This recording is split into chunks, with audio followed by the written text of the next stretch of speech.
Good morning students, myself Junaid Ahmad. बेटा आज हम 12th commerce admission of a partner के अंदर revaluation of assets and liabilities के टॉपिक को डिस्कस करेंगे। बेटे जब पुराने पार्टनर किसी बिजनेस को स्टार्ट करते हैं और वो बिजनेस स्मूथली रन करता है और किसी वजह से बिजनेस को एक्सटेंड करने की कॉज की वजह से और आपका कोई ओल्ड पार्टनर जो है वो अपने कंडीशंस को चेंज करता है और बिजनेस को एक्सटेंड करने के लिए कैपिटल की जरूरत पड़ती है, तो एक नए पार्टनर को हम अपने यहाँ पर एडमिशन देते हैं। तो जहां ओल्ड पार्टनर्स होते हैं उनके साथ साथ एक नया पार्टनर उसमें एक एडमिट होता है, उसे हम एडमिशन ऑफ ए पार्टनर कहते हैं। अब हम जब नया पार्टनर एडमिट करते हैं तो अपनी जो कंपनी की यानी पार्टनर्स की कैपिटल है, एसेट्स है, लायबिलिटीज हैं जो हमने आज तक कंपनी की देखी है, उसे नए पार्टनर आने की वजह से उसे रिवैल्यूएट करना पड़ता है। ये नए पार्टनर के आने की वजह से उसे एडजस्ट करने की वजह से हमें अपने पुरानी एसेट्स को देखना पड़ता है, पुरानी लायबिलिटीज को देखना पड़ता है कि वो डिक्रीज हो रही है या इंक्रीज हो रही है और क्या एडजस्टमेंट हमें नई पार्टनर के एंट्री होने पर होता है। उसके लिए हम सबसे पहले रिवैल्यूएशन अकाउंट बनाते हैं। रिवैल्यूएशन अकाउंट तैयार करते हैं। उस रिवैल्यूएशन अकाउंट के अंदर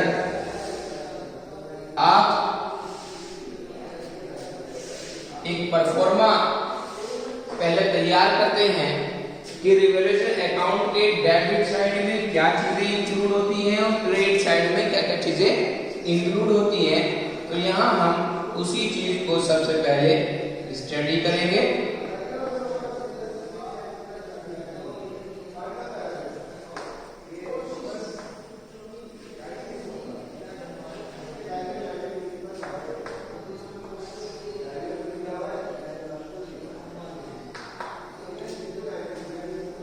अब हम यहां पर सबसे पहले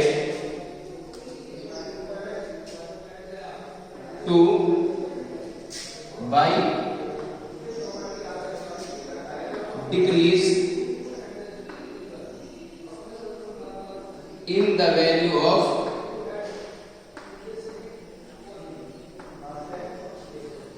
एसेट्स। उसने कहा है कि अमाउंट जो डेबिट साइड का है उस डायरेक्शन में और अमाउंट जो क्रेडिट साइड का है उस डायरेक्शन में हमारे पास decrease in the value of assets, यानी एसेट्स अगर हमारी डिक्रीज हो रही होंगी किसी क्वेश्चन के अंदर तो हम उसकी अमाउंट को डेबिट साइड में लिखेंगे और इसी का जस्ट अपोजिट कर दो तो बाय इंक्रीज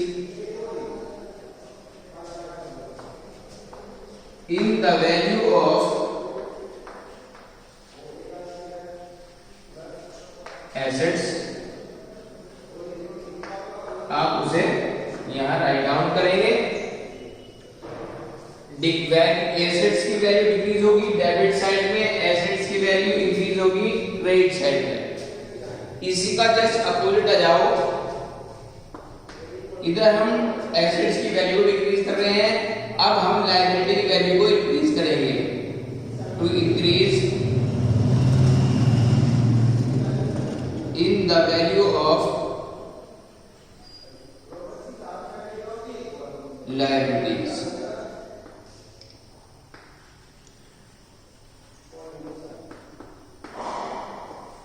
बेटा ये आपको क्वेश्चन रीड आउट करके आइडिया हो जाएगा कि क्वेश्चन के अंदर हमारी एसेट्स या लायबिलिटी की वैल्यू इंक्रीज हो रही है या डिक्रीज हो रही है।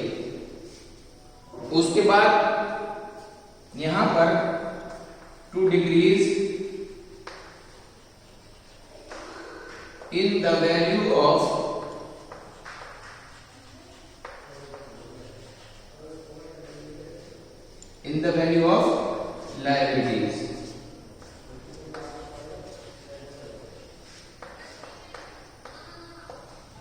ये चीज आपकी क्रेडिट साइड के अंदर आ जाएगी। यहां पर लायबिलिटी की वैल्यू इंक्रीज हो रही है, यहां पर लायबिलिटी की वैल्यू डिक्रीज हो रही है, यहां पर एसेट्स की वैल्यू डिक्रीज हो रही है, यहां पर एसेट्स की वैल्यू इंक्रीज हो रही है।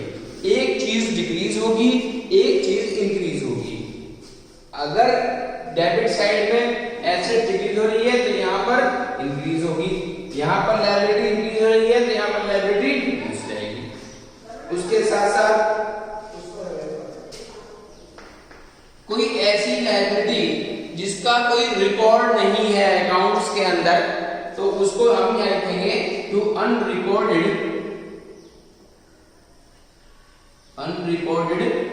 लायबिलिटीज।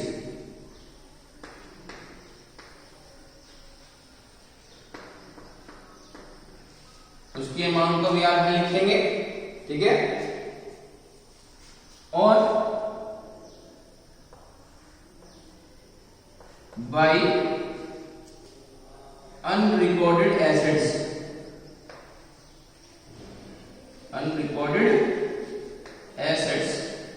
कोई है तो उसको भी हम यहां लिखेंगे। क्वेश्चन में अगर एडजस्टमेंट में दी गई है और वो आपको नहीं मिलती ट्रायल बैलेंस के अंदर, तो वो अनरिकॉर्डेड लायबिलिटी और अनरिकॉर्डेड एसेट्स, इसको भी आप रिवैल्यूएशन अकाउंट के अंदर शो कर दें।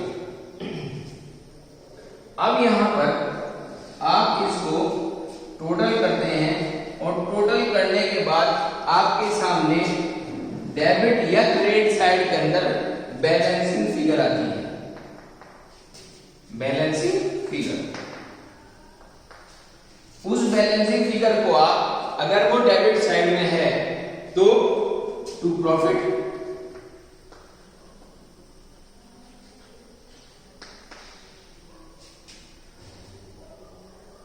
On revolution,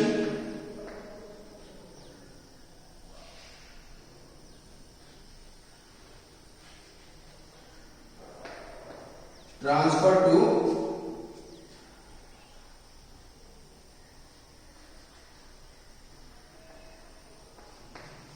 partner capital account. अगर इस साइड कोई बैलेंसिंग फिगर आती है तो बेटा आप उसको प्रॉफिट मानते हुए रिवैल्यूएशन अकाउंट का, उसे आप पार्टनर कैपिटल अकाउंट में ट्रांसफर करेंगे। जब आप इसके बाद पार्टनर कैपिटल अकाउंट बनाएंगे तो ये वाला प्रॉफिट जो है वो क्रेडिट साइड में आप पार्टनर कैपिटल अकाउंट के ट्रांसफर कर देंगे। उसके बाद अगर यहां पर कोई बैलेंसिंग फिगर बचती है तो ये आपका लॉस है, by loss on revaluation,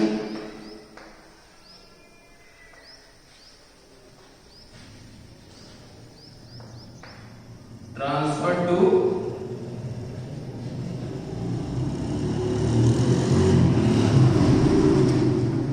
partner capital account. यहां भी ये करेंगे। अगर क्रेडिट साइड में बैलेंसिंग फिगर बचती है तो पार्टनर कैपिटल में डेबिट में आ जाएगी, और अगर ये प्रॉफिट बचता है डेबिट में तो ये पार्टनर कैपिटल में क्रेडिट में चला जाएगा, यानी कि क्रॉस आपकी एंट्री ये हो जाएगी। इसको आप ओल्ड रेशियो में पार्टनर्स की वो डिवाइड करेंगे। अगर क्वेश्चन में रेशियो दे रखी है तो उसमें डिवाइड करेंगे, ठीक है। लॉस है तो उसको भी ओल्ड रेशियो में आप डिवाइड करें। इसके बाद अब हम ऐसे ही partner capital account, partner current account, balance sheet को भी इसके बाद प्रिपेयर करें।